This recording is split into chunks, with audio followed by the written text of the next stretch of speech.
where are we? We're outside the Travis Perkins near Bletchley in Fenny Stratford. Fenny Stratford. We know we're outside the Travis Perkins because they started waking us up at 7, 6, I don't know, something o'clock in the morning. I never heard them. You didn't hear them? No. Oh man, they started turning all the forklifts and beep, beep, beep, beep, beep, beep, beep. It was like being on a steam engine except for noisier. And different in every possible way, actually. But anyway, it was unpleasant to wake up this morning to that. So we haven't really explored much. But some people suggested we should go to Bletchley Park, but we did actually go about 4 years ago. And we kind of bored the hell out of Joe while I walked around from line to line reading everything for like hours. Yeah, it's not that I was bored. Like, I just would have been there 2 hours less, and I definitely wouldn't have gone to the computer museum. Yeah, Bletchley's a really interesting story, and but it's an interesting story to a certain type of nerd, of which I am a member. I think Bletchley should be interesting to everyone, like it's an important part of history. Yeah, and it's an important part of the war, and it ties into computing and sort of all this sort of stuff. Everyone is interested in the computer museum. I know, but the computing museum is the part I find most interesting. But the other point is that we need to get a train tomorrow from Leighton Buzzard, which is about 3.5 hours away. 6 locks. One lock's just there, which is just about a foot. But interestingly, it's got a swing bridge across it. So I volunteered to drive the boat today, so you could do the lock with the swing bridge. So no Bletchley, because it would be like a 40-minute walk to and from, 40 minutes each way, plus the time in Bletchley, plus the time trying to go to the computing museum, which isn't fully open anyway. All to get back and try and do a 3-hour cruise. It just doesn't make sense to try and tie it all together. So hopefully I will maybe do Bletchley in the future. So now onwards through Tiny Lock. Waste point on that side, just off the lock. Maybe recycling. And maybe the garden centre. Yeah, there's a garden centre just below the lock, and I've decided, I think I said in the last video, that I want a roof garden because I've been getting roof garden envy.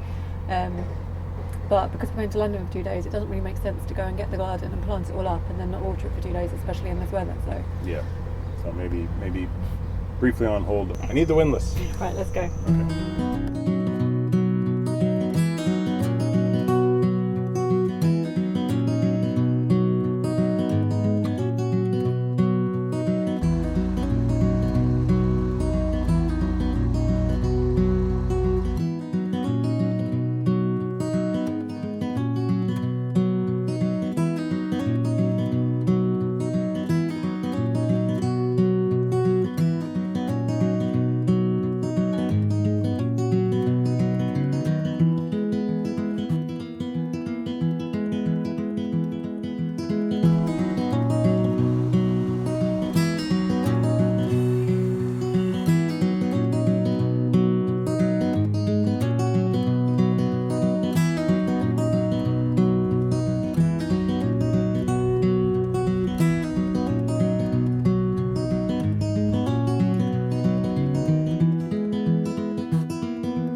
Came out of the triple locks. There's like 3 locks in a row south of Fenny Stratford, and into this corridor of green.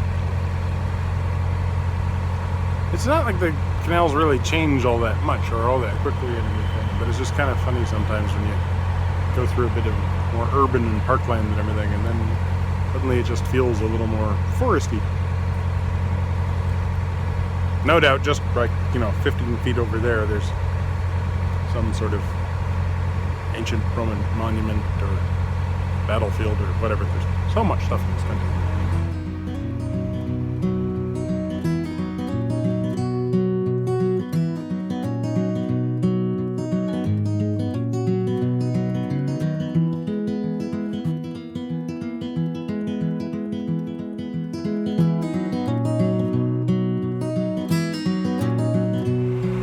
George suddenly decided to come out and visit me on the back of the boat, which is fine, but kind of humorous because the door was closed. All of a sudden I just looked forward and George's head came leaping up through the hatch opening. He was very, very much wanting to come out here, so he's out here now.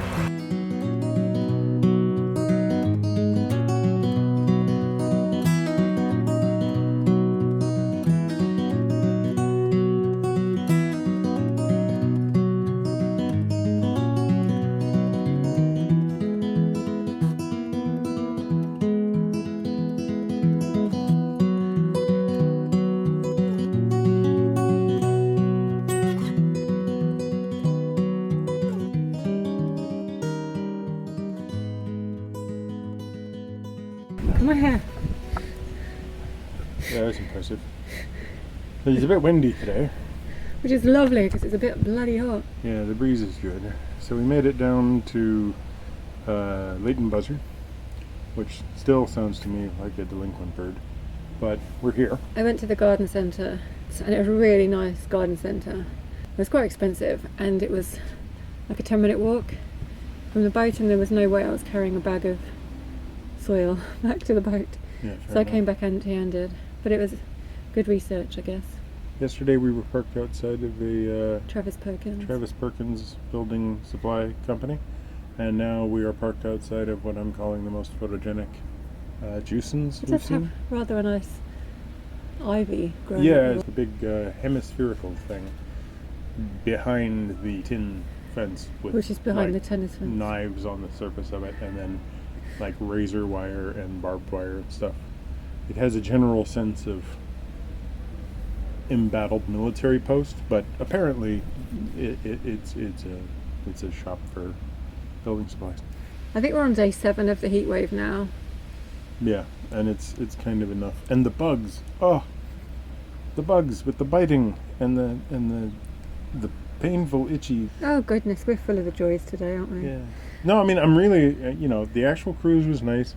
We The met countryside kept changing. We met with a boat that we shared all the locks with, apart from the stop lock, so that was really nice. yeah. So When we that were made going, it easier. When we were going through 3 locks, which is basically 3 blocks really close together, we'd came up the bottom one and I walked ahead to the middle one, and there was a woman there with her boat, and she was like, "These volunteers are useless. They just walked off." I'm like, because she'd opened one door and the boat was on the other side, and she didn't want to have to walk around and open the other door, and he couldn't push across. They're volunteering. Like, you can't really complain about any help that you get on a log. No, all you can do is say thank you for Yeah. it. They would have a little walkie-talkie, and if a boat comes at the top, and they'll work out how the locks are set, and they'll just do whatever makes sense for the water. And Yeah. they made a boat at the top wait while we came up 2 locks because they were set for us. So they're just always thinking, and Which is great, Yeah. and it makes it so much easier to actually traverse it. So if you get stuck for a few seconds somewhere, or somebody isn't moving a door, it's probably because they've got a bigger priority. yeah, and it means that you just wait there, and then it will be in your favour because they've worked it all out. Yeah. The final lock that we came up to, I did sort of slam into the wall because I dropped Joe off by moving the back over, and then I started pushing forward. And honestly, what happened was I got distracted by there was a guy who works for the CRT who was up there and just started opening lock for us, which was nice of me. He was like measuring locks. He was a surveyor, I think. He wasn't a volunteer because he didn't. I mean, not a volunteer. He No, he was an employee. Wasn't a lock keeper. Yeah, but he had this funny windlass, and that's what distracted me. He had this windlass where he just slid it right onto the entire shaft, and he just went like zzz, zzz, and it was like fast enough, and it sort of different enough looking that I was like, what is that? And I was just looking at it for too long as the boat was just pulling forward, but that meant I thudded into the wall. I'd have completely missed it because I was trying to find some shade to put George. Right. And then just as we were coming into Leighton Buzzard, there's a whole line of well, first you've got the Waven Shipping Company. I found out they have 32 hire boats. Yeah. But we've seen so many out and about. I thought the wharf would be empty, but no. And then Lots of boats. we came past them, and you've got all the long-term moorings. And as we were going past that, the 2 boats came towards us tied together, which I guess is just as wide as a wide beam.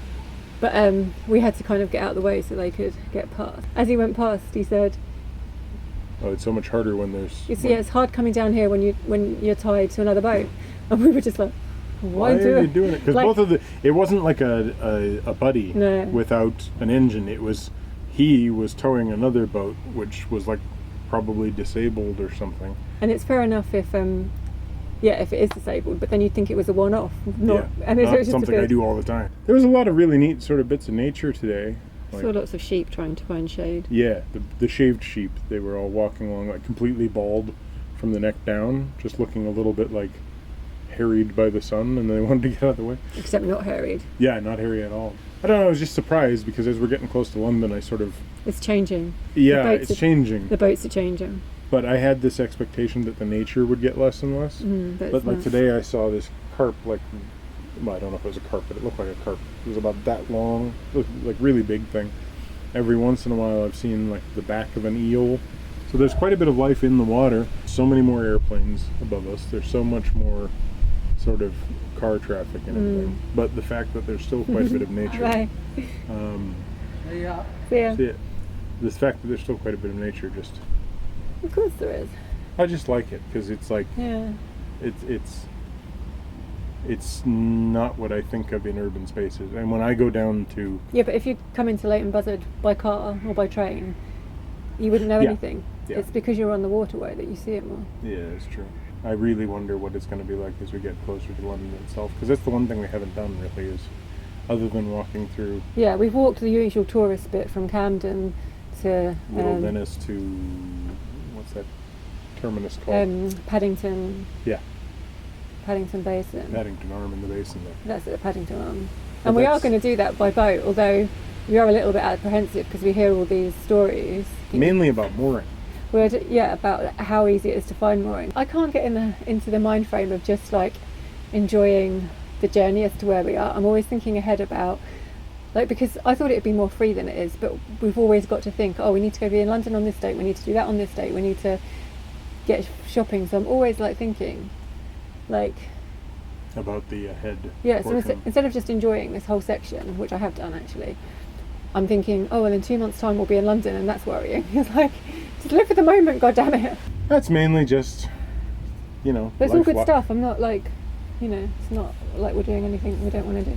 No, but it's just sort of life luck showing up all in one go. I just had this image that we would wake up and be like, oh, what should we do today? And I thought it would be like that every day, but it's not like that at all. No. What is it they say? The best laid plans of mice and men?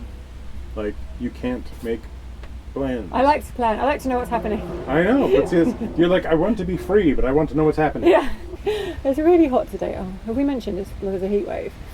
And George won't stay in the boat where it's a bit cooler. He'll have to be on the back or the front. And when he's on the back, he can get a bit of shade, like behind, well, depending on where the sun is. But in the front... Depending on where I am. Yeah, there's no shade. So I had the umbrella up, so on the time lapses, we didn't film much today, so I don't know how even good this video is, it's just going to be us talking. In the time lapses, there'll be this umbrella following the dog around, because he's like a princess dog. And I didn't worry about me being under the umbrella, it was just like, I need to keep the umbrella over the dogs. This is time lapse moving umbrella. Because basically I've been reading all these horror stories about dogs getting heat stroke, and so I'm paranoid about keeping him cool and what you should do and stuff, so for me that translated to keeping him under umbrella all day. Here's poor George running around going, why is everything blue? My poor husband's on the back of the boat driving in the glaring sun with no shelter other than this little hat. I'm like, and I was wondering what was going on with the umbrella because and George is getting like hand-fed water if he doesn't drink it, and an umbrella. Yeah. We need to stop talking. The heat's getting to us. Yeah, no, the heat's definitely gotten to us. There's a big blooper reel and no video.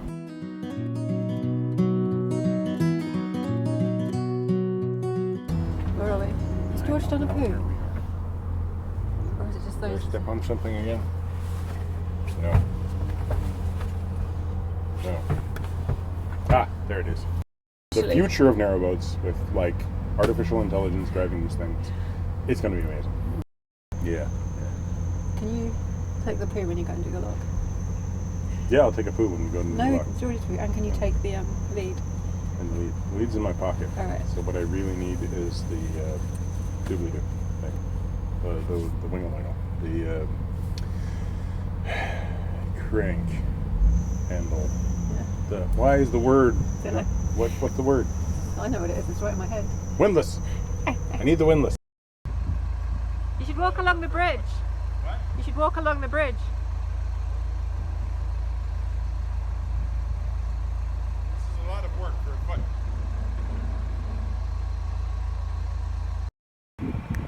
River dance if you want to, but you can leave my friends. I don't think that's the line. It's unintelligible. Forklift is reversing. Or something. That's what he says. Forklift is reversing. Please. Stand back, stay away, something. Just yelling or something instead Get of out the way. Get out the way. Move. People, get out the way. I've been stuck in head for a little while. Every time we have to get George out of the way, we're like, move, George. Get out the way. Get out the way, George. It just kept flying in circles above and making this like, hoo-yay call. It was like, now I got crisscross in my head. We watched Friends with Benefits last night. Shouldn't do that. Don't watch Friends with Benefits. It's a funny movie, actually, but... Yeah, it's pretty good, considering... Yeah, but you end up with crisscross. It's just... God. I'm not doing it. Go on. Mac, that'll get you. Quick, you know. it's so bad. Anyway. Anything, no. You know what I found out yesterday after watching Friends with Benefits? I found out who Michael's man crush is. And it's not my only man crush. Like, yeah, your other one is Idris Elba, and I'm like, I can respect that one, but Justin Timberlake. Just do yourself a favor, and it's not for everybody, but watch Black Snake Moan. Everything in Black Snake Moan is so completely over the top and unrealistic and everything, and it's just goofy and weird. And then there's Justin Timberlake, who's actually like really good. Except for 747 coming out of this guy. No, I can't sing. Actually. Right, I'm gonna stop this now. That's from one of his actually only good movies. Con Air. Why didn't you just put down the bunny? Bang! Bang! I'm like, zzz, zzz. Beep, beep, beep, beep, beep, beep, beep, beep. Yay!